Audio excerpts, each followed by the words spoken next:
दर्शकवृन्द स्वागत छ टिटकमा उपस्थित छु प्रेम बराज छेत्री। टिटकको आजको यो बसाइमा हामी विशेष गरेर कोरोनाले प्रभाव पारिरहेको छ, थुप्रै क्षेत्रहरू प्रभावित छन् कोरोनाका कारणले, कोरोना महामारीका कारणले गर्दाखेरि। त्यो क्षेत्रसँग एउटा पर्यटन व्यवसाय जोडिन्छ, होटल व्यवसाय पनि जोडिन्छ। अहिले निकै नै प्रभावित क्षेत्रमध्येको एउटा क्षेत्र पनि हो। पर्यटन क्षेत्र सँगसँगै रहेर होटल व्यवसायको अवस्थाको विषयमा आज हामी कुराकानी गर्दैछौँ। आजको यो बसाइमा विशेष गरेर बर्दिया जिल्लामा होटलहरूको अवस्था, होटलमा हुने अन्य गुणस्तरीय सेवा प्रवाहका कुराहरू पनि रहन्छन्। त्यो सँगसँगै बाँकेमा एउटा सम्भावित भनौँ न पर्यटकहरू आउने क्रम जारी रहँदाखेरि ती पर्यटकलाई बर्दियासम्म तान्नका लागि बर्दिया क्षेत्रका पर्यटन व्यवसायहरूले के कस्ता गतिविधिहरू गरिरहेका छन्, समग्र बर्दियाको एउटा पर्यटकीय र होटल व्यवसायसँग जोडिएका अन्य यो समृद्धिका लागि चाहिँ या भनौँ आर्थिक समृद्धिका लागि बर्दियामा भइरहेका प्रयासहरूका विषयमा आज हामी कुराकानी गर्दैछौँ। मसँग टिटकको आजको यो बसाइमा मसँग कुराकानी गर्नका लागि मेरो पाहुनाको रूपमा हुनुहुन्छ आज होटल एसोसिएसन अफ नेपाल हानका बर्दिया च्याप्टर अध्यक्ष हुनुहुन्छ मोहनलाल थारू। तपाईँले नाम सुनिरहनुभएकै व्यक्तित्व हुनुहुन्छ र समग्रमा अहिले बर्दिया जिल्लाको अवस्थाका विषयमा पनि हामी कुराकानी गर्छौँ। उहाँ एउटा प्रतिष्ठित पर्यटन व्यवसाय पनि हुनुहुन्छ। सबभन्दा पहिले म कार्यक्रममा उहाँलाई स्वागत गर्न चाहन्छु। यहाँलाई स्वागत छ सर। धन्यवाद। नमस्ते। आराम हुनुहुन्छ? एकदमै ठिक छु। आज यो बिहानीको समयमा तपाईँ ठाकुरद्वाराबाट हाम्रो निम्तोलाई स्वीकारेर यहाँसम्म आइदिनु भएको छ। सबभन्दा पहिला म आभार व्यक्त गर्न चाहन्छु र सँगसँगै ठाकुरद्वाराबाट यहाँ कोलपुरसम्मको यो यात्रा कस्तो रह्यो यो बिहानको समयमा? अलिकता त्यहाँबाट सुरु गरौँ। यात्रा अलिअलि हतारमै रह्यो, किनकि दूरी पनि छ एक ढङ्गले, र त्यसपछि हाम्रो देशको बाटोघाटोको अवस्था लगभग सबैलाई थाहा छ। र ठ्याक्कै यही क्रममा फेरि यो माछागढ एरियामा बाटोहरूको मर्मतको क्रममा खनिएको रहेछ र त्यो लगभग त्यस्तै अवस्था यो बाँसगढी कटिसकेपछि रहेछ। त्यसकारण मैले जुन सोचेको समयमा आइपुग्नको लागि साह्रै हतार गर्नु पर्यो है, र समयमा पुगिँदैन कि भन्ने चिन्ता पनि एक ढङ्गलाई रहिरहेको थियो। झन्न अब ड्राइभरको कारणले राम्रोसँग पुग्यौँ। अब अहिले चाहिँ फेरि चिसोको मौसम पनि छ होइन, त्यो सँगसँगै राजमार्ग अहिले चाहिँ मर्मतको कार्यहरू भइरहेको कारणले गर्दाखेरि समस्या भयो। अब अघि मैले भूमिकामा थोरै बाँधिसकेको छु। बर्दियामा विविध प्रसङ्गहरू छन्, पर्यटकीय हिसाबले एउटा सम्भावित क्षेत्र पनि हो र तुलनात्मक रूपले हेर्ने हो भने बर्दियालाई चाहिँ अझै पनि जुन किसिमले एउटा आर्थिक रूपले चाहिँ पर्यटकीय क्षेत्र सँगसँगै जोडिएर होटल व्यवसाय सँगसँगै जोडिएर अन्य क्षेत्रहरूसँगै जोडिएर जुन किसिमले बर्दिया अगाडि बढ्नु पर्थ्यो त्यो किसिमको उन्नति प्रगति या समृद्धि अझै हुन सकेको छैन तुलनात्मक रूपमा भन्ने कुराहरू आम नागरिकको बुझाइ पनि छ।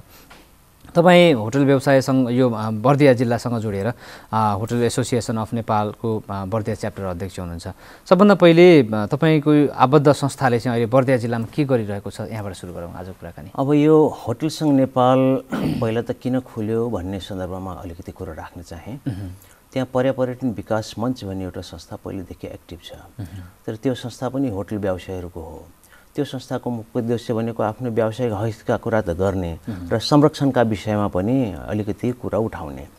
तर म पनि विगतमा पर्यटन विकास मञ्चको अध्यक्षको रूपमा काम गरिरहँदा हाम्रो अनुभव के हो भनेपछि हामी लोकल लेभलमा पर्यटनका विषयमा, त्यसपछि वातावरणका विषयमा, संरक्षणका विषयमा काम गर्नलाइसम्म ठिक छौँ, तर जब हामी यसको मार्केटिङको लागि एउटा ठुलो प्लेटफर्ममा नजाँदासम्म इन्टरनेसनल लेभलमा बर्दियाको मार्केटिङ स्वयं बर्दियाका व्यवसायहरूले उपस्थित भएर गर्न सक्ने अवस्था देखिन। किनकि हामी इटिडिएफ या इको टुरिज्म डेभलपमेन्ट फोरम पर्यटन विकास मञ्चको हैसियतबाट हामीले 2-3 पटक इन्डियामा मार्केटिङ गर्न खोज्यौँ, त्यसपछि युरोपहरूको मार्केटमा जान खोज्यौँ, तर हाम्रो त्यो लेभलले भ्याएन। त्यसकारण अब अलिकति बिगर प्लेटफर्ममा गएर इन्टरनेसनल मार्केटमा पनि एक्सेस बढाउनुपर्छ र सँगसँगै ठुलो त्यहाँ त ठाकुरद्वाराको एरिया मात्रै नभएर पुरा बर्दियाका होटल व्यवसायहरूले पनि समेटेर जानुपर्छ भन्ने ढङ्गले हामीले हान च्याप्टर बर्दिया गठन गऱ्यौँ। त्यसको अहिले अध्यक्ष रूपमा म काम गर्दैछु। मुख्य उद्देश्य त्यो हो। र अहिले हामी हानकैसँग मिलेर विभिन्न अन्तर्राष्ट्रिय निकायहरूसँग मिलेर अहिले जुन नेपालमा जुन मेन पावरहरूको समस्या देखिरहेछ, अहिले अलिकति सबै विदेश जाने, यहाँ कोही नरुक्ने र सानो सानो स्किलको लागि पनि धेरै मान्छे चाहिने, प्लम्बर अर्को चाहियो, विद्युत अर्को चाहियो, त्यसपछि फेरि अर्कोको लागि अर्को मान्छे चाहियो। यो समस्या समाधान गर्नको लागि केही संस्थाहरूसँग मिलेर हानले विशेष गरी अब हान केन्द्रले एउटा प्रोजेक्ट चलाइरहेछ कि हामी यस्तो मान्छे, यस्तो जनशक्ति जेनेरेट गऱ्यौँ जसले थोरै मान्छेले 2-4 जना मान्छेले एउटा राम्रो काम गर्न सकुन् र मेन पावरको फुलफिलमेन्ट पनि होस् र बाहिर मेन पावर गएको तुरुन्तैले हामी फिर्ता पनि गर्न सक्दैनौँ, तर भएकालाई यस्तो स्किल दिउँ ताकि थोरै मान्छेले यहाँका व्यवसायहरू चल्न सकुन् भनेर त्यो एउटा प्रोजेक्ट डेभलप हुँदैछ, त्यसमा हामी सहभागी भइरहेछौँ अहिले। बर्दियाको अवस्था चाहिँ कस्तो छ होटल क्षेत्रसँग? अब बर्दियाको अवस्था समग्रमा हेर्ने हो भने तपाईँको अहिले के छ भनेपछि 2 वर्ष त लगभग कोभिडले खायो होइन। कोभिडको बेलामा बर्दिया लगभग सुनसानै थियो। विशेष गरी बर्दियामा विदेशी पर्यटक आउने पनि अहिले आन्तरिक पर्यटकको पनि फ्लो बढिरह, तर कोभिडले कसैलाई छोडेन, लकडाउन भयो, बर्दिया सुनसानै रह्यो। तर अहिले पछिल्लो चरणमा आएर बर्दियामा जुन अलिकति अघोषित खुलापन भयो नि त, सरकारले खुल्यो पनि भनेको छैन, बन्द छ पनि भनेको छैन होइन, भनेको छ तर बन्दैछ भनेर रोक्या पनि छैन। जब अघोषित खुलापन आइसकेपछि अलिकति भ्याक्सिनेसनहरू लगाइसकेपछि बर्दियाका केही होटलहरू विशेष गरी जो पहिलेदेखि नेपाली पाहुनामा आश्रित हुनुहुन्थ्यो त्यहाँ होटलहरूको अवस्था लगभग सुध्रिँदै गएको अवस्था छ। तर जो होटलहरू विशेष गरी विदेशी पाहुनामा निर्भर हुन्थ्यो, मानव एकदमै ठुलो लगानीमा एकदमै पुरानो होटल टायरटप्सको कुरो गरौँ जो एकदमै हाई इन्ड टुरिस्टहरू चलाउने हो, त्यो होटल अहिले पनि लगभग अब के भन्ने घिटी गर्ने अवस्थामा छ। त्यस्तै अब अरू त्योभन्दा तलका होटलहरू जो विदेशी पाहुनामा मात्रै आश्रित हुनुहुन्थ्यो उहाँहरूको पनि अवस्था त्यस्तो राम्रो छैन र अहिले पनि अब 22 सम्म पनि यसको असर रहन्छ भन्ने किसिमको प्रोजेक्सन भइरहेछ। त्यो भने 22 सम्म यसको असर रहँदा विदेशी पाहुनामा मात्रै डिपेन्डेन्ट रिजोर्टहरूको अवस्था के हुने भन्नेमा बहुत ठुलो प्रश्न चिन्ह छ। त्यो नकारात्मकै छ त्यस्तो ठाउँमा। अब यो अवस्थालाई हेर्दाखेरि भनौँ न बर्दिया जिल्लाको होटलको क्षेत्रको कुराहरू सँगसँगै जोडिरहँदाखेरि र यो गुणस्तरीयताको कुराहरूमा पनि अहिले होटलसँग जोडिन्छ भनेको आम मानिसले होटल भन्ने बित्तिकै एउटा लग्जरियस भनौँ या अलि बसोबासको हिसाबले पनि आफूलाई चाहिँ सन्तुष्ट हुने खालको विशेषताहरू त्यसरी खोजिरहेको हुन्छन्। बर्दियाको अवस्थाको हिसाबले हेर्दाखेरि बर्दियाका होटलहरूमा त्यो सुविधाहरू पर्याप्त मात्रामा छ भन्ने लाग्छ यहाँलाई? होइन, अब यसलाई मैले कसरी हेर्छु, हजुरको यो घुम्ने या टुर गर्ने भन्ने बित्तिकै मान्छेले सेफ्टी त चाहिन्छ। पहिला सेफ्टी कोसँग गाँसिन्छ, त्यसको सुविधासँग होइन, कस्तो ठाउँमा सुत्छ, के खान्छ भन्ने विषयसँग जोडिन्छ। तर अब ठाकुरद्वारा हेर्ने भने ठाकुरद्वारा कस्तो भनेपछि अब बसाइको हिसाबले त्यहाँ भेराइटी छ। होमस्टेदेखि लिएर अब टायरटप्स जस्तो होइन एकदमै दिनको महँगो होइन, दिनको धेरै पैसा पर्ने र बिचका होटलहरू पनि छन्। अब यो अवस्था हेर्दाखेरि अब तुलनात्मक रूपमा पहिलाको हिसाबले अहिलेको कुरा गर्ने हो भने बर्दिया धेरै सुविधा सम्पन्न भइसक्यो।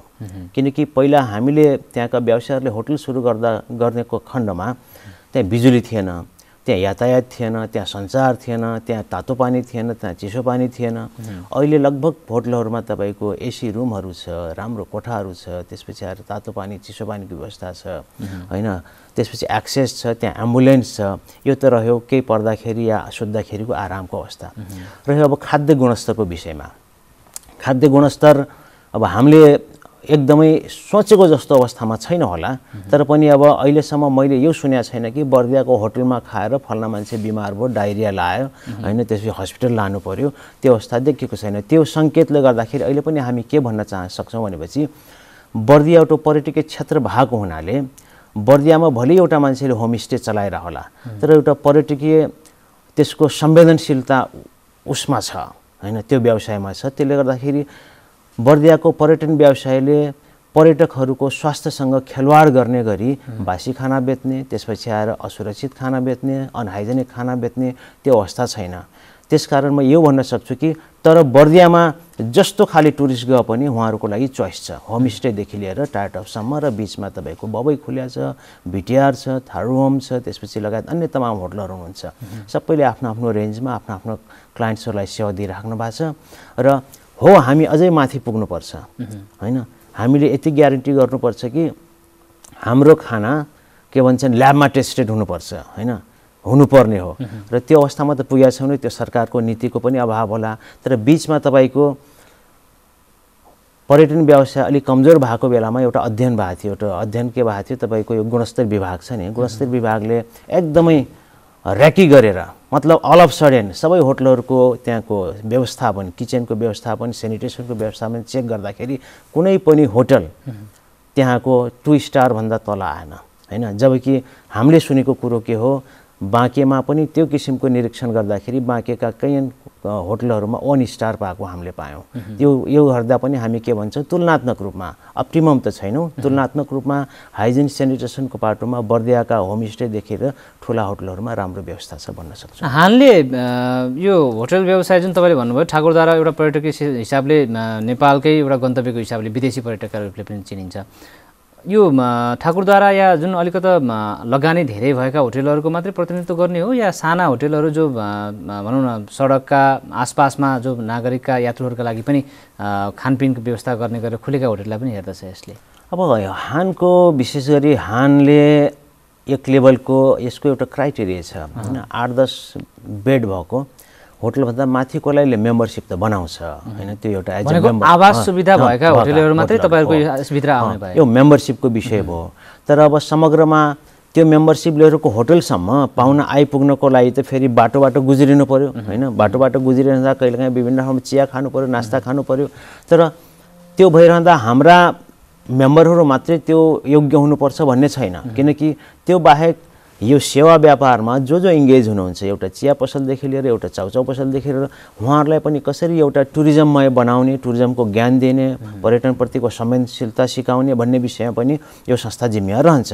तर अहिले हामी एकदमै प्रारम्भिक चरणमा छौँ। फेरि यस्तो बेलामा हामीले गठन गऱ्यौँ हान कि कोभिडको बेलामा होइन, र कोभिडको असर अहिलेसम्म पनि रहिरहँदा अब हामी हानलाई अझै पनि जुन ढङ्गले हामीले अगाडि लानुपर्ने हो त्यसमा हामीले काम गर्न धेरै बाँकी छ, त्यसमा हामी अगाडि भनेको जुन तपाईँले भन्दै गर्दाखेरि एउटा संवेदनशील क्षेत्र पनि रह्यो र एउटा होटल व्यवसायीले गर्ने व्यवहारले चाहिँ समग्र बर्दियाको प्रतिनिधित्व गर्दछ, रिफ्लेक्ट गर्दछ बर्दिया चाहिँ कस्तो रहेछ भन्ने कुराहरू। भनेको साना साना व्यवसायदेखि लिएर ठुला लगानी भएका होटलको व्यवसायीहरूले पनि सानो सानो कुरामा पनि ध्यान दिनुपर्छ जुन तपाईँहरूले काम गरिराख्नु भएको छ एकदमै होइन, त्यो हामी गर्छौँ। अब जस्तो यस्तै गरेर जुन यही विषयसँग जोड्दै गर्दाखेरि जस्तो खानपिनको कुरा गरौँ न, अलिकति यसलाई गुणस्तरको कुरा तपाईँले थोरै कोट्याउनु भएको थियो, तर अलि डिटेलमा जाँदाखेरि जस्तो बर्दियाका कतिपय होटलहरूमा चाहिँ जस्तो खानपिन गुणस्तर हुने कुराहरूमा चाहिँ जुन किसिमले ध्यान दिनु पर्थ्यो या जुन किसिमले भेराइटी दिनु पर्थ्यो, अझ पर्यटकको माग अनुसार आन्तरिक पर्यटक हुन सक्छन्, बाह्य पर्यटकको माग अनुसार त्यो कुराहरू जस्तो होमस्टेको आफ्नै विशेषता छन्, तर होटलहरूमा त्यो किसिमको भेराइटीहरू दिन सकिएन भन्ने खालको गुनासो पनि आउँछ नि फेरि।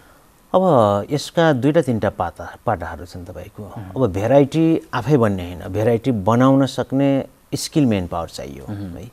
अहिले नेपालले समग्रमा भोगिरहेको विशेष गरी अझ सबै क्षेत्रले त भोगिरहेको अवस्था हो, त विशेष गरी यो सेवा क्षेत्रले भोगेको समस्या के हो, अनि बर्दियामा हामीसँग स्किल मेन पावर हामी रिटेन गर्न सकिरहेको छैनौँ। यसका एउटा पाटो त के हो, स्किल मेन पावरले पैसा खोज्छ, राम्रो तलब खोज्छ, र कोभिडको कारणले होटलहरू थला परेको अवस्था छ। अनि अब तुरुन्तै यो मार्केट बुम होला र आशा गरेर एकदमै स्किल मेन पावर ल्याइहाल्यौँ भन्ने पनि छैन। स्किल मेन पावरको अभावले पनि भेराइटी दिन नसकेको एउटा अवस्था हो। अर्को भनेको उपलब्धता सामग्रीको, किनकि बर्दियामा अरू उद्योग धन्दाहरू त केही छैन। त्यहाँको उद्योग धन्दा भनेको या पर्यटन हो होइन, या त कृषि हो होइन। त्यसले गर्दाखेरि यो पर्यटनमा उद्योग धन्दा नभएको हुनाले त्यहाँको सप्लाइजहरूको पनि कमी छ। अब स्थानीय लेभलमा पर्यटनसँगै जोडेर कृषि उत्पादनहरू बढाउनलाई जुन ढङ्गले स्थानीय सरकार लगायत नेपाल सरकारले प्रयास नगरिरहेको होइन, तर जुन उद्देश्यले प्रयास गरिराख्नु भएको छ त्यो उद्देश्यमा अझै पनि पुगेको छैन। त्यसकारण यो कुरोमा म सहमत छु कि हामीले पाहुनाले खोजेको सबै भेराइटिज फुडहरू, टेस्टहरू हामीले सप्लाई गर्न सकेका छैनौँ, उपलब्ध गराउन सकेका छैनौँ। तर यो समय अब धेरै दिन रहँदैन। यदि कोरोना कन्ट्रोलमा आयो र अलिकति आन्तरिक पर्यटन र बाह्य पर्यटनले गर्दाखेरि त्यहाँको पर्यटन बुम हुने बित्तिकै बजार सिर्जना हुन्छ, आय आर्जन हुन्छ, आय आर्जन हुने बित्तिकै राम्रो माइन पावर रिटेन गर्न सक्ने अवस्था हुन्छ र स्किल मेन पावर आयो भने त सप्लाई गर्न सकिन्छ। अब अहिले जुन यो कोभिडको दोस्रो चरण सकाइसकेपछि फेरि अब अहिले ओमिक्रोन भेरिएन्टको त्रासहरू फेरि संसारभरि फैलिरहेको अवस्था पनि छ। ढिलो चाँडो नेपालमा त्यो प्रवेश पनि गर्ला, यद्यपि 2जना पुष्टि भइसकेकामा अहिले चाहिँ नेगेटिभ देखिएको छ, यसले केही राहत त दिएको छ। तर पनि अब फेरि जोखिम या सङ्क्रमणको जोखिम सँगसँगै फेरि जुन हामीले पहिलाको जुन अवस्था भोग्यौँ त्यो फेरि दोहोरिने या तेह्रिने भनौँ न, अहिले चाहिँ अब तेस्रो लहर सम्भावना जो पनि देखिन्छ। यसले गर्दाखेरि समग्र होटल व्यवसायहरू जो बर्दियामा हुनुहुन्छ, सानो लगानीदेखि ठुलो पुँजी लगानी गएका व्यक्तिहरू या होटलहरूमा चाहिँ अब उहाँहरूको अवस्था, त्यो होटलहरूले चाहिँ अब कस्ता समस्याहरू भोग्नुपर्ने अवस्था हुन सक्दछ अहिलेको स्थितिलाई तुलनात्मक गर्दाखेरि? अब होटल व्यवसायहरू यदि त्यो तेस्रो लहर आएको खण्डमा चाहिँ कस्तो अवस्थाबाट गुज्रिनुपर्ने अवस्था रहन्छ जस्तो लाग्छ यहाँलाई? पहिला त आशा गरौँ तेस्रो लहर आए पनि अलिक कमजोर होस् होइन, या नआओस् होइन।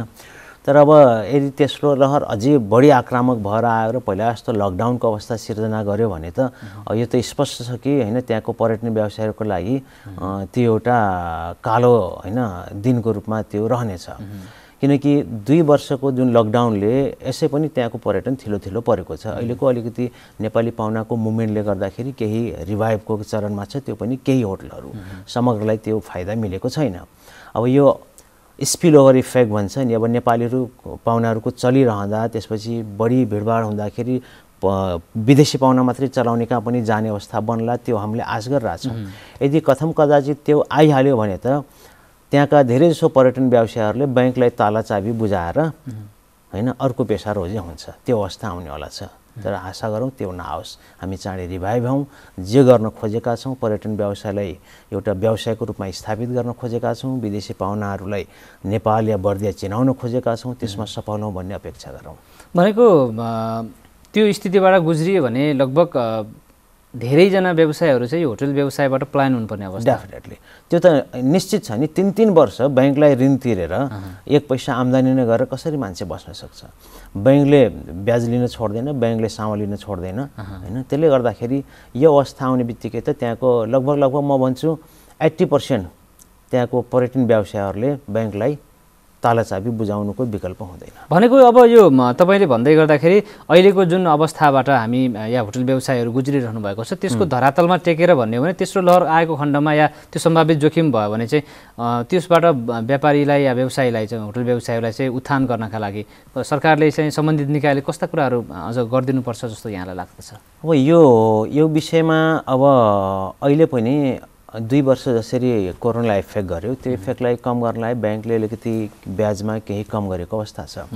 अब त्यो अवस्थालाई अलिकति त्यो क्रमलाई निरन्तरता दिनुपर्छ र त्यसलाई अलिकति व्यापक बनाउनुपर्छ भन्छु म। किन व्यापक बनाउनुपर्छ भनिरहेको छु, अब जो व्यवसायहरूले बैंकबाट लोन लिनु भएको छ, जो अलिकति हैन ठुला बैंकसँग सम्बन्धित हुनुहुन्छ उहाँहरूले त्यो बेनिफिट पाइराख्नु भएको छ। तर जो साना व्यापारी हुनुहुन्छ बैंकबाट ऋण लिनु भएको छैन भने त्यो कहीँ सहकारीबाट लिनुभयो होला हैन, कहीँ वित्तीय संस्थाबाट लिनुभयो होला, तर वित्तीय संस्था मार्फत त्यो सुविधाहरू छैन। त्यसकारण त्यो सुविधाबाट साना व्यापारीहरू पनि वञ्चित हुनुहुन्छ कि यसलाई अलिकति सबै व्यापारीहरूले यसबाट फाइदा लिने गरी त्यो बैंकको जुन ब्याजको सब्सिडिज छ त्यसबाट फाइदा लिने गरी बैंकले अलिकति सरकारले त्यसलाई नीति फराकिलो गर्नुपर्छ, एउटा बाटो। अर्को भनेको यो कोरोनाको असर ओमिक्रोन नआओस् र यो कोरोनाको असर त अहिले 2 वर्ष मात्रै हैन त, यसले त व्यवसायमा त अर्को 2 वर्ष अगाडि हान्नेवाला छ। त्यसले गर्दाखेरि यो 2 वर्ष मात्रै हैन, यसको निरन्तरता अर्को आउने 2 वर्षसम्म पनि रहनुपर्छ। अब ओमिक्रोन आएर यसले अझै 1 वर्ष लम्ब्याइदियो भने अझै लम्बिनुपर्छ भन्ने हो। त्यो भयो भने त्यहाँको पर्यटन व्यवसाय जो पर्यटन व्यवसाय गर्छु भनेर हैन एउटा हिम्मत साहस गरेर लगानी गर्नुभएको छ उहाँहरूको त्यो साहस र लगानी बरकरार रहला र भोलि त्यसले प्रतिफल देला, त्यसले राज्यलाई पनि प्रतिफल दिने हो। किनकि त्यसले रोजगारी सिर्जना गर्छ, त्यसले स्थानीय उत्पादनको बजार सिर्जना गर्छ हैन, र त्यसपछि आएर त्यसले नेपाललाई बर्दियालाई चिनाइरहेको हुन्छ। यसको योगदान त छ नि। त्यसले गर्दाखेरि त्यो योगदान गर्नेमा राज्यले टेवा दिनुपर्छ भन्ने हो। हानले चाहिँ यो विषयमा भनौँ न, तपाईँ आबद्ध संस्थाले चाहिँ यो विषयमा व्यवसायलाई अगाडि बढाउनका लागि उत्थान गर्नका लागि आफ्नो भूमिकाहरू पनि रहन सक्छन्। हानको यो विषयमा चाहिँ यो जस्तो व्यवसायहरूलाई अगाडि बढाउनका लागि चाहिँ यस्तो अवस्थाबाट अगाडि बढाउनका लागि चाहिँ कस्तो कुरामा अलिक बढी जोड दिन्छ? हैन अब हानले अब केन्द्रीय हानले अहिलेसम्म गरेको विषयको हो। अब केन्द्रीय हानले विभिन्न ठाउँमा त आवाज उठाएकै हो, त्यो विभिन्न आवाज उठाइरहँदा नै अलिकति यो सब्सिडिजका कुरोहरू आएका छन् हैन। अब यो विषयमा पनि अब एउटा ठुलो पैसा जाने सेक्टर भनेको व्यवसायको त्यो विद्युत हो हैन। अब विद्युतको हकमा पनि अस्ति लगभग 2 वर्ष जतिको तपाईको यो डिमान्ड चार्जलाई अलिकति ठुला होटलका लागि त्यो डिमान्ड चार्जलाई हानको पहलमा तपाईको छुट भएको छ हैन। विद्युत प्राधिकरणले त्यो कुरालाई एडजस्ट गरेको छ, त्यसले अलिकति राहत दिएको अवस्था छ। तर त्यो अलि ठुला होटललाई त्यो पनि अब ठुला होटल अलिकति बेनिफिटेड भयो क्या। तर अलिकति साना खालेले जो 1 फेज सिंगल फेजको लाइन लगाएको छ उसले पनि त विद्युत त चलाएको छ, व्यवसाय चलेको छैन। तर त्यो पनि त्यसलाई पनि व्यापक गर्नुपर्छ भन्नेमा हामी आवाज उठाइरहेछौँ, एउटा विषय। अर्को भनेको अब यसको पर्यटनको प्रवर्धनको लागि, किनकि जबसम्म हामी पर्यटक भित्र्याउन सक्दैनौँ र त्यो पनि विश्वसनीय ढङ्गले हैन, भित्र्याउनको लागि हानले पहल गरेका विषय के हो भनेपछि अहिले हानकै पहलमा या हानको साझेदारीमा अहिले तपाईँको वेस्टर्न टुरिज्म मार्ट हुँदैछ। हुन त त्यसको लिड टुरिज्म बोर्डले गरिरहेछ होइन। त्यो नेपालगञ्ज वेस्टर्न टुरिज्म मार्टको लागि पनि हामी पहल गरिरहेछौँ। त्यसमा पनि हाम्रो सहभागिता रहन्छ। हामीले के भूमिका खेल्नुपर्छ प्रचार प्रसारमा त्यहाँको समन्वयमा बर्दियाहरूले चिनाउनलाई हामी त्यसको लागि हामी तयार छौँ र टिमहरूसँग हामी छलफलमा बसिरहेछौँ। यसरी स्थानीय लेभलमा हामी त्यो गर्दैछौँ भने केन्द्रीय लेभलमा अब मार्केटहरू अलिकति खुल्ने बित्तिकै हामी अन्तर्राष्ट्रिय मार्केटमा पनि जाने, सकेसम्म पाहुना भित्र्याउने, विदेशी पाहुना पनि भित्र्याउने र नेपाल चिनाउने ढङ्गमा हामी काम गर्दैछौँ। बाँके जिल्लामा राजा एयरपोर्ट छ, जसका कारणले गर्दाखेरि पर्यटकहरू हवाई यात्राबाट सहजै रूपमा बाँकेसम्म आइपुग्दछन्। बाँकेबाट बर्दिया पुग्नका लागि विविध पक्षहरू छन् जो हामीले सहज रूपमा सकेनौँ भन्ने कुराहरू आइरहेको छ। उहाँहरूलाई चाहिँ बर्दियासम्म भित्र्याउनका लागि, बर्दियासम्म पुर्याउनका लागि त्यो यातायातको सुविधा हुन सक्दछ या अहिले त अलिकति सहज पनि भएको छ। तर पनि जुन रूपले चाहिँ व्यवसायहरूलाई या व्यवसायहरूले जुन किसिमले यो पर्यटकहरूलाई चाहिँ बर्दियासम्म आकर्षित गर्नुपर्थ्यो उहाँहरूको बसाइ लम्ब्याउने कुराहरूमा, त्यो किसिमले हामीले त्यो बाँकेसँग जोडिएर बर्दिया रहिरहँदाखेरि पनि हामीले त्यो सम्भावित सम्भावनालाई चाहिँ या त्यो अवसरलाई चाहिँ हामीले सदुपयोग गर्न सकेनौँ, बर्दियाले सदुपयोग गर्न सकेन भन्ने कुराहरूमा चाहिँ यहाँको यो धारणा के छ? यो विषय किन चाहिँ यति धेरै हामी सम्भावित क्षेत्रमा रहिरहँदाखेरि पनि हामीले जुन रूपमा पर्याप्त रूपमा चाहिँ हामीले प्रतिफल लिनु पर्थ्यो त्यो कुराहरू आउन सकेन भन्ने लाग्दैन यहाँलाई? एकदमै। यहाँले भन्नुभएको कुरो केही हदसम्म ठिक हो र केही हदसम्म बेठिक पनि हो। किनकि बाँके र बर्दिया नजोडिँदासम्म बर्दिया अगाडि बढ्छ भन्ने कुरोमा त हामी कल्पना गरेका छैनौँ, त्यो गर्न पनि सकिँदैन। र त्यो भावनाले हामीले 2-3 पटक निरन्तर संवादमा पनि बस्यौँ होइन। र बस व्यवसायहरूसँग पनि कुरा गऱ्यौँ, त्यसपछि यहाँका ट्राभल एजेन्टहरूसँग कुरा गऱ्यौँ, पर्यटन व्यवसायसँग कुरा गऱ्यौँ।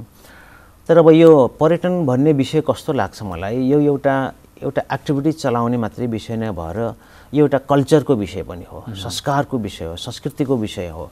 तर फेरि एउटाको विषय मात्रै होइन, यहाँ तपाईँको सबैको विषय हो। यातायात व्यवसायको विषय हो होइन। अब के भन्छ एरोप्लेन चलाउनेको विषय हो होइन। बाटोमा हिँड्ने हाम्रा बटुवाहरूको पनि विषय हो, सँगै बसमा यात्रा गर्ने पेसेन्जरको विषय पनि हो होइन। र हामी जो अन्तिममा आएर हामी कहाँ होटलमा बस्न आउँछ त्यहाँको विषय पनि हो र राष्ट्रियको पनि विषय हो, सरकारको विषय हो। तर हामी यो देशमा के भयो, हामीले पर्यटनलाई एउटा ठुलो उद्योगको रूपमा सम्भावना भएको देश मानिरहँदा हामी पर्यटन कल्चरको विकास गर्न सकिरहेका छैनौँ होइन। अब यो हाम्रा बसहरू, अब लोकल यातायातकै बसको कुरो गरौँ, आखिर पश्चिम जाने बसहरू त दैनिक छुटिराख्छ नि त होइन। यो पश्चिम जाने बस दैनिक छुटिरहँदा त्यो बसमा किन एउटा विदेशी एउटा ब्याकप्याकर बस्दैन त होइन। उसले त्यो बसमा अब त्यो उसले पर्यटन मैत्री व्यवहार पाउँदैन होइन। अनि पर्यटन मैत्री व्यवहार उसले त्यहीँ पाउने बित्तिकै त मजाले एउटा ब्याग उठाउँछ, मजाले बसमा बस्छ, जान्छ अम्बासा या सरासा ठाकुरद्वारा जाने बसमा बस्छ, आफ्नो गन्तव्यमा पुग्छ। तर अब त्यो नगर्दाखेरि के भइरहेछ, अहिले तपाईँको एउटा पर्यटक एयरपोर्ट झऱ्यो भने त्यो पर्यटकलाई एयरपोर्टबाट ठाकुरद्वारा पुर्याउनलाई उसले 5,000 कम्तीमा 5,000 खर्च गर्नुपर्छ। 5,000 उसको एक्स्ट्रा बढेन, जबकि उसले 500मा पुग्न सक्नु पर्थ्यो होइन। उसले 4,500 रुपियाँ एक किसिमले उसले त्यसको मैले बेनिफिट पाएन भन्छ होइन, किनकि उसले त खर्च गर्यो नि त। त्यसले अन्त ठाउँमा खर्च गर्न सक्थ्यो होला या लम्बाइ होइन बसाइ लम्ब्याउन सक्थ्यो होला होइन। त्यहाँ यहाँ पुग्यो म अरू ठाउँमा गएर नेपाल भ्रमण गर्न सक्थ्यो होला अरू ठाउँमा। त्यसले गर्दाखेरि अब मेरो भनाइ के हो, यो विषयमा एउटा कल्चर विकास गर्ने गरी सबै क्षेत्र हामी पर्यटन सेवा, विशेष गरी सेवा क्षेत्र भनौँ न, बस व्यवसायी, त्यसपछि अब विभिन्न होटल रिजोर्टहरू चलाउने, चिया कफी सपहरू चलाउने र हामी जस्ता मान्छेहरू एक ठाउँमा बसेर हाम्रो साझा संस्कृतिको विकास, पर्यटन संस्कृतिको विकास गर्नुपर्छ। अनि बल्ल हामी एक ठाउँमा उभिएर साझा बिन्दुमा पुग्नको लागि प्रयास गऱ्यौँ भने हुन्छ। होइन भने ठाकुरद्वाराका मान्छेले हामी आफ्नो ढङ्गले कुरा गर्ने, नेपालगञ्जको होइन बस व्यवसायले आफ्नो ढङ्गले कुरा गर्ने, अनि त्यसपछि होइन नेपालगञ्जका हाम्रो पर्यटन व्यवसायले आफ्नो ढङ्गले कुरा गर्ने भने हुँदैन। तर विगतमा फेरि यो प्रयासै भएन भने पनि होइन। हाम्रा बस व्यवसाय साथीहरूले, यहीँ नेपालगञ्जकै बस व्यवसाय साथीहरूले त्यहीँबाट छुट्ने गरी त्यसपछि मजाले कहीँ नरोकेर काठमाडौँ पुर्याउने गरी फेरि काठमाडौँबाट मजाले सरल ढङ्गले के भन्छन् ठाकुरद्वारा पुर्याउने गरे पनि बस व्यवसाय नगर्नु भएन, गर्नुभयो। तर भयो के, बिचमा कोरोना आइदियो। फेरि बस व्यवसाय र अब प्लेन व्यवसाय कस्तो भयो, लगानी त भइरहेछ, त्यसको रिटर्न कम्तीमा भएन भने त मान्छेले थ्याक्न सक्दैन, कति दिनसम्म थ्याक्ने भन्ने कुरा आउँछ। त्यसकारण यहाँनिर अलिकति सरकारले खेल्नुपर्छ भन्छु म, मतलब भूमिका खेलिदिनुपर्छ, सहजीकरण गरिदिनुपर्छ। कम्तीमा 6 महिना हैन बस व्यवसायहरूलाई के गरिदिनु पर्यो, ल ठाकुरद्वारा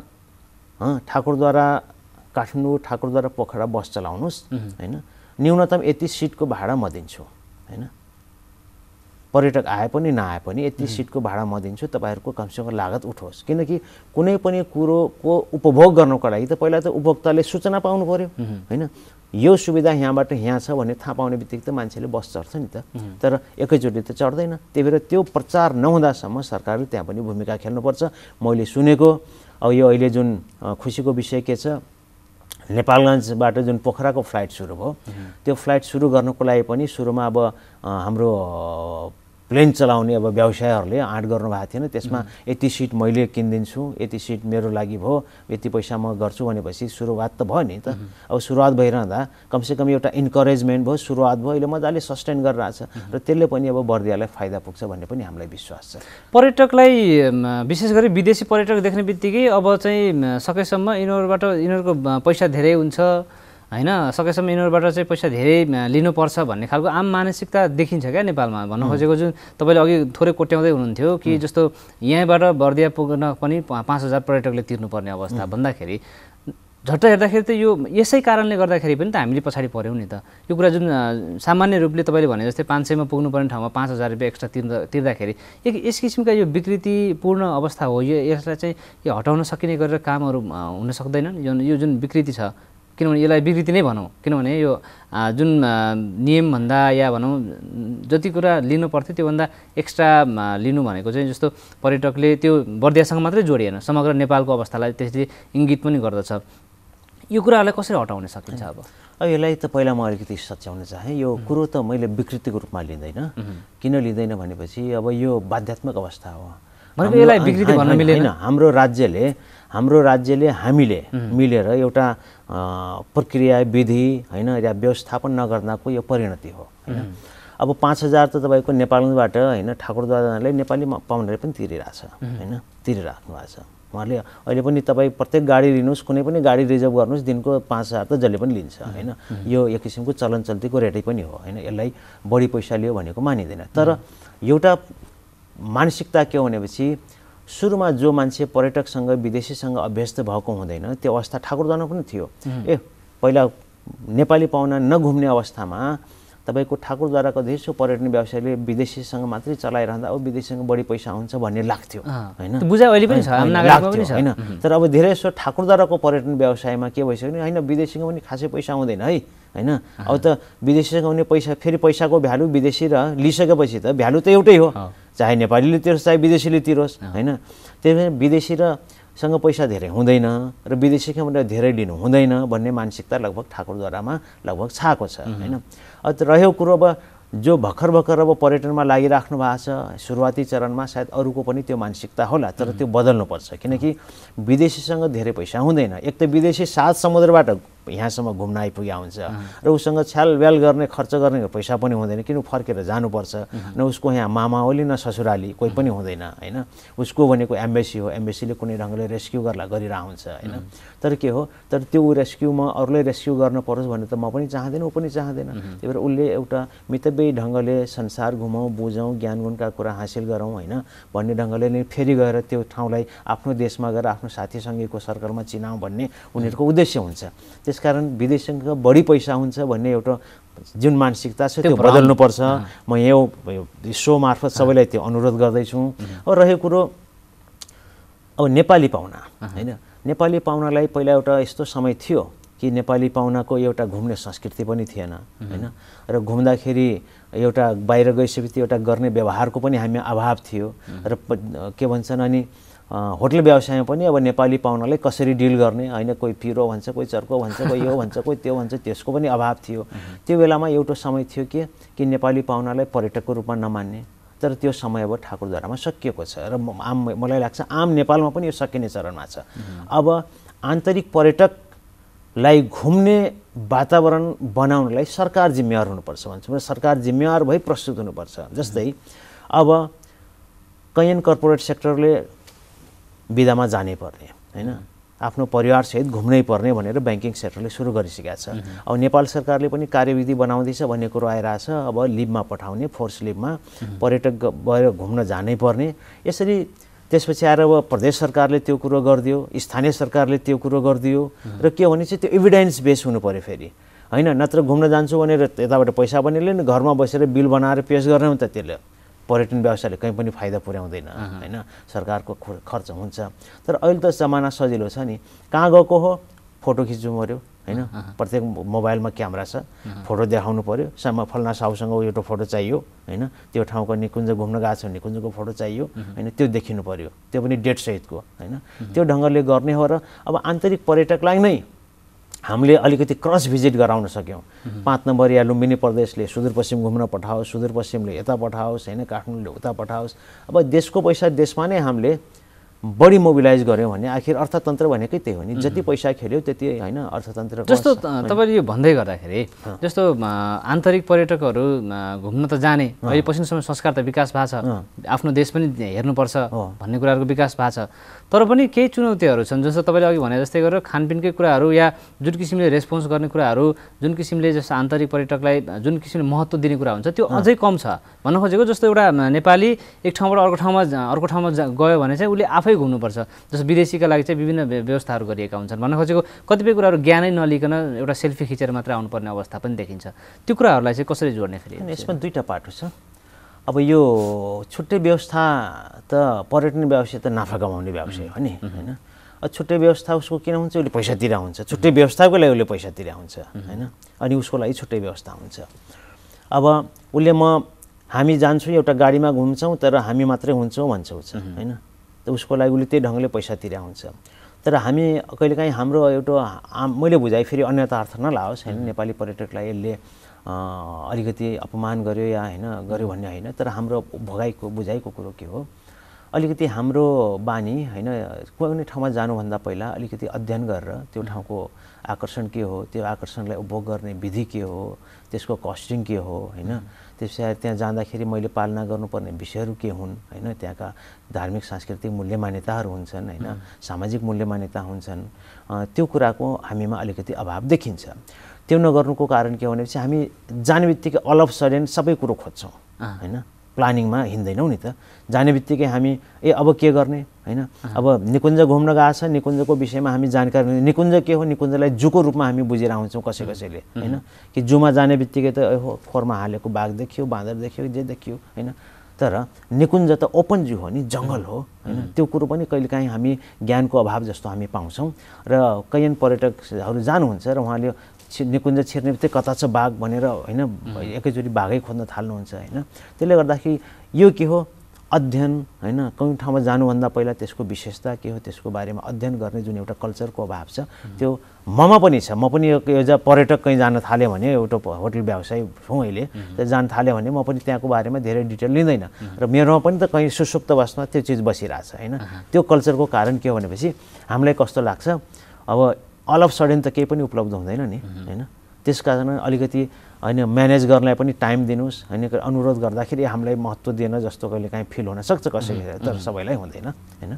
म त्यो भन्न चाहेँ। अब हामी कार्यक्रमको अन्तिम चरणमा छौँ। यो आजको बसाइ सन्दर्भ विशेष गरी बर्दियाको रहे पनि समग्र होटल व्यवसायसँग र पर्यटन व्यवसायसँग जोडेर हामीले कुराकानी गऱ्यौँ। अन्तिममा अब चाहिँ यो समीक्षा गर्दै गर्दाखेरि बर्दियालाई होटल व्यवसाय मार्फत हुनसक्छ, पर्यटन व्यवसाय मार्फत हुनसक्छ, अन्य क्षेत्र मार्फत हुनसक्छ, बर्दियाको पर्यटनसँग जोडिएका सबै कुराहरू जस्तो आर्थिक रूपले समृद्ध बनाउनका लागि एउटा सम्भावित क्षेत्र हुँदै गर्दाखेरि पनि त्यसलाई सदुपयोग गर्न चाहिँ अब हामी विशेष गरी बर्दियाले चाहिँ कसरी अगाडि बढ्नुपर्ने हुन्छ जस्तो लाग्छ यहाँलाई चाहिँ? अब बर्दियाले बढ्नुपर्ने विषय के भनेपछि बर्दिया आफैमा अरू ठुलो उद्योगको सम्भावना बोकेको क्षेत्र होइन। बर्दिया एक त धेरै सो एरिया निकुञ्जले ओगटेको छ, निकुञ्ज वरिपरि बफर जोन छ, र त्यसपछि त्यसकारण बर्दियाले कृषि र पर्यटनलाई र त्यहाँको थारूहरूको संस्कृतिलाई अब पर्यटनको मेरुदण्ड बनाउनुपर्छ। त्यो पर्यटनको मेरुदण्ड बनाइरहँदा अब स्कुल लेभलबाटै सरकारहरू, स्थानीय सरकारहरू स्कुल लेभलबाटै पर्यटन संस्कृति र पर्यटन के हो र पर्यटनका सम्भावना र पर्यटनका प्रोडक्टहरू या आकर्षणहरू के हुन् भन्ने विषयमा र पर्यटकीय उद्योगलाई चाहिने जनशक्तिहरू उत्पादनमा बढी जोड दिनुपर्छ।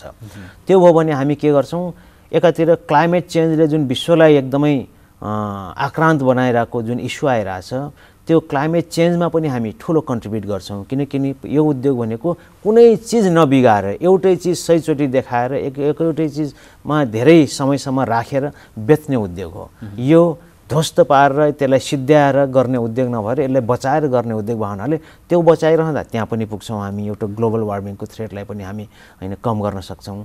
अर्कोतिर हाम्रा भाका संस्कृति सम्पदाहरूलाई पनि हामी ठिक ठाउँमा राख्न सक्छौँ र यही माध्यमबाट बर्दियामा हामी रोजगारीको सिर्जना गर्न सक्छौँ। त्यसकारण म के अनुरोध गर्न चाहन्छु यो हाम्रो टिकटक कार्यक्रमबाट कि हाम्रा स्थानीय निकायहरू को समन्वय समिति छ हैन त्यसले गरोस्। अब हामीले गर्दाखेरि अलिकति प्लेटफर्म या प्रोटोकल मिल्दैन हैन त्यो मिल्दैन र गर्नु पनि हुँदैन। हामीले टेक्निकली गर्ने कुरो हामी गर्छौँ र हामी एक ठाउँमा बसेर हाम्रो बर्दियाको साझा उद्देश्य के हो त समृद्धि त उद्देश्य हो तर जाने बाटो र धरातल के हो त हाम्रो अस्त्रहरू के हुन सक्छ हाम्रो माध्यमहरू के हुन सक्छ भन्ने विषयमा एउटा बृहत छलफलको आवश्यकता छ र त्यसमा एक्सपर्टिज बोलाउनुपर्छ भने बोलाएर पनि त्यसमा अगाडि बढ्नुपर्छ। पर्यटनको भविष्य उज्जवल छ र बर्दियाको भविष्य उज्जवल छ। हस्, यो महत्त्वपूर्ण कुराकानी महत्त्वपूर्ण बसाइका लागि हामीलाई समय उपलब्ध गराइदिनु भएको यहाँलाई धेरै धेरै धन्यवाद दिन्छ। ल यहाँलाई पनि धेरै धेरै धन्यवाद। यो टक सोमा बोलाइदिनु भयो, आभारी छु नेपाल टेलिभिजन कोहलपुरप्रति। हस् दर्शकवृन्द, हामीले टिकटकमा कुराकानी गऱ्यौँ होटल एसोसिएसन अफ नेपाल हानका बर्दिया च्याप्टर अध्यक्ष हुनुहुन्थ्यो मोहनलाल थारूज्यूसँग। उहाँसँग कुराकानी कस्तो लाग्यो प्रतिक्रिया जनाउन सक्नुहुनेछ। यसपछि हामी जिल्ला अपडेट लिएर उपस्थित हुनेछौँ, हामीसँगै रहनुहोला।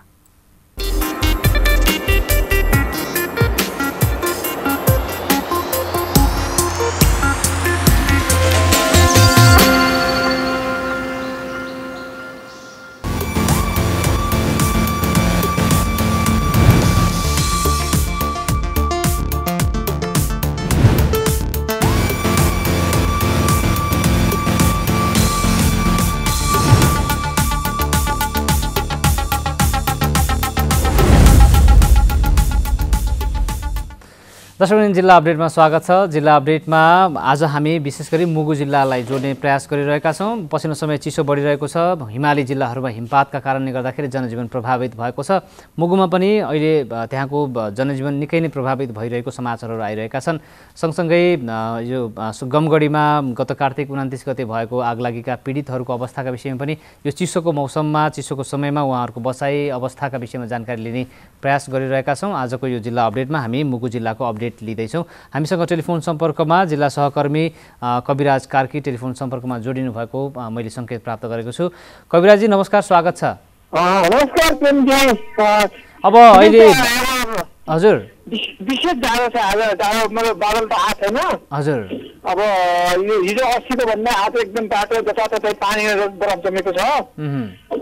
विगत वर्षभन्दा अलिक ढिलो चाहिँ बरफ जमेको नि आज अत्याधिक जाडो छ। मानिसहरू घामको प्रतीक्षामा छन्। घाम ताप्न घाम कता लाग्छ त्यो प्रक्रिया चाहिँ गएका छन्।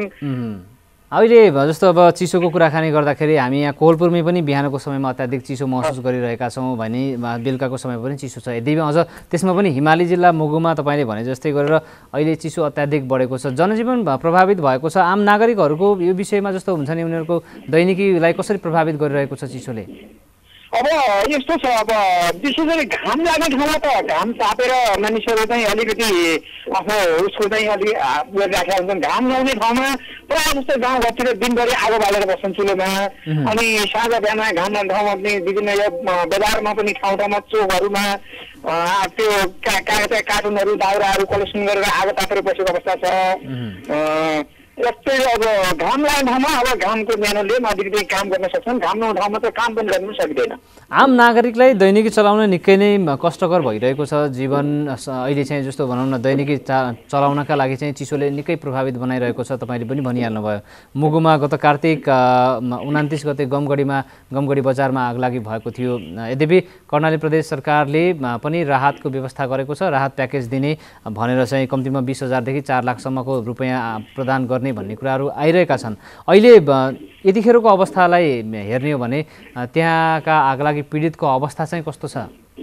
आगलागी पीडितको अवस्था भन्नुपर्दा अब उनको अब घरमा बसे जस्तो पत्तो पनि छैन।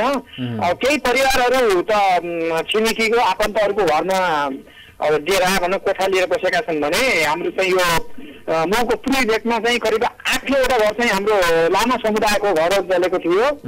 उनीहरू चाहिँ छुट्टै एउटा पाल हालेर बसेका छन्। त्यो पालमा घरमा बस्नु जस्तो पालमा पनि पक्कै पनि छैन। साना बच्चा बच्चीहरू अब यस्तो ठ्याङ्गी जाडोमा अब घाम लागेको बेला त उनलाई अलिकति घाम तापेर पनि जीवन गुजारा गरेको आफ्नो चाहिँ भनौँ न दैनिकी चाहिँ चलाएको हुने घाम चाहिँ नहुँदा साँझ बिहान पक्कै पनि तिमीलाई अब जाडोको चाहिँ प्रकोपले पक्कै पनि तिमीलाई असर परिरहेको छ। कविराजी जस्तो अब यो त अब अहिले उहाँहरूको अवस्था छ, पालमुनि बस्नु परेको छ, यद्यपि घरभित्रै बस्ने मान्छेहरूले एकदमै चिसो महसुस गरिरहेको अवस्थामा पालभित्रको बसाइ कस्तो होला हामी महसुस गर्न सक्दछौँ। र यो अवस्थामा यो जाडोको समयमै छिटोभन्दा छिटो उहाँहरूलाई चाहिँ एउटा सानो भए पनि घरमा व्यवस्थापन गर्ने कुराहरूमा या पुनर्स्थापना गर्ने कुराहरूमा प्रशासनिक रूपमा चाहिँ कस्तो कामहरू भइरहेको छ, के प्रतिक्रियाहरू लिनुभएको छ प्रशासन कार्यालयसँग? प्रशासनिक कार्यालयमा पछिल्लो अहिले सम्पर्क गर्न त्यो सम्पर्क हुन सकेन। अब त्यो सबैतिरबाट सहयोग जुटिरहेको छ। अब तिनीहरूलाई चाहिँ अब काठको कुराहरू विभिन्न जाति सङ्घ संस्था व्यक्तिहरूबाट आर्थिक सहयोग कलेक्सन भइरहेको छ। तत्कालै घर चाहिँ अब बनाउने भन्ने विषयमा ठोस निर्णयमा पुगिसकेको अवस्था छैन। भनेको यो हिउँदको यो जाडोमा चाहिँ तत्काल उहाँहरू आफ्नो घरमा बस्ने सक्ने अवस्था रहेन? छैन घर बस्ने अवस्था छैन। ती खण्डहरू अब त्यो पम्साउनै पनि महिना लाग्छ। भग्नावशेषहरू पम्साउन ढुङ्गाको वालहरू जोडेका ती पम्साउन पनि 1 महिनादेखि लाग्छ। पक्कै पनि यो जाडोमा उनीहरूले घरमा बस्न पाउने अवस्था छैन। भनेको त्यो जुन तपाईँले भन्नुभयो आगलागी पीडितहरू जहाँ आगलागी भएको ठाउँ चाहिँ त्यो पन्छाउनु पर्ने कुराहरू त्यसको काम कुनै सुरुवात नै भएको छैन अहिलेसम्म? छैन। आगो निभाउने जुन चाहिँ भयो आगो सबै तहसम्म तलसम्मको आगो 2-3 दिनसम्म पानी लगाएर आगो निभाउने काम भयो।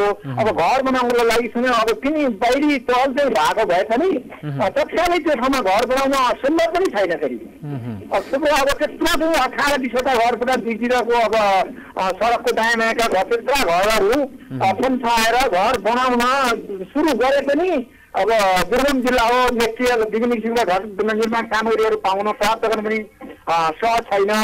र अहिले उनीहरू यो हिउँदमा पक्कै पनि पालमै बसेर गुजारा हुनुपर्ने बाध्यता नै देखिन्छ। हस्, हुन्छ। यो जानकारीको लागि यहाँलाई धेरै धेरै धन्यवाद। उहाँ हुनुहुन्थ्यो हाम्रा मुगु सहकर्मी कविराज कार्की।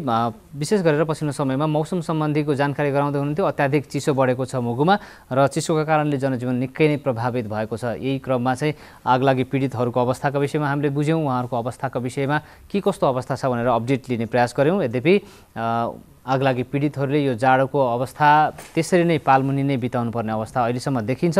यद्यपि राहत सङ्कलनदेखि लिएर आर्थिक सङ्कलनको कामहरू भइरहेको छ। प्रदेश सरकारले पनि पीडितहरूका लागि रकम दिने यो कम्तीमा क्षतिको आधारमा चाहिँ 20 देखि 4 लाखसम्मको रकमहरू दिने गरेर चाहिँ तयारी गरिरहेको भनेर कुराहरू पनि आइरहेका छन्। छिट्टै नै उहाँहरू एउटा आफ्नो जस्तो सुकै भए पनि एउटा सानो भए पनि आफूलाई व्यवस्थित हुने गरेर परिवारलाई व्यवस्थित गर्ने गरेर चाहिँ एउटा आफ्नो घरमा बस्ने व्यवस्था मिलाउनका लागि सम्बन्धित निकायले छिटोभन्दा छिटो पहल गरोस्। आम नागरिकले घरभित्रै चिसो महसुस गरिरहेको बेलामा पालभित्रको बसाइले गर्दाखेरि आउने विभिन्न स्वास्थ्य समस्याहरू हुन सक्दछन्। अन्य समस्याहरूका विषयमा पनि आम नागरिक जसले चाहिँ अग्नि पीडितहरूले उहाँहरूले जुन किसिमको जीवनयापन गरिराख्नु भएको छ, जुन भोगाइ भोगिराख्नु भएको छ, त्यसको समाधानका लागि सम्बन्धित निकायले छिटोभन्दा छिटो तदारकता देखाओस् भन्नका लागि आज हामीले जिल्ला अपडेट लियौँ। अवस्था कस्तो छ भनेर जानकारी पनि लियौँ।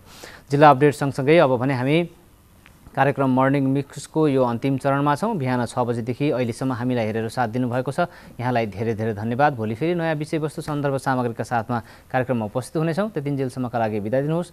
तपाईँको दिन शुभ रहोस्। नमस्कार।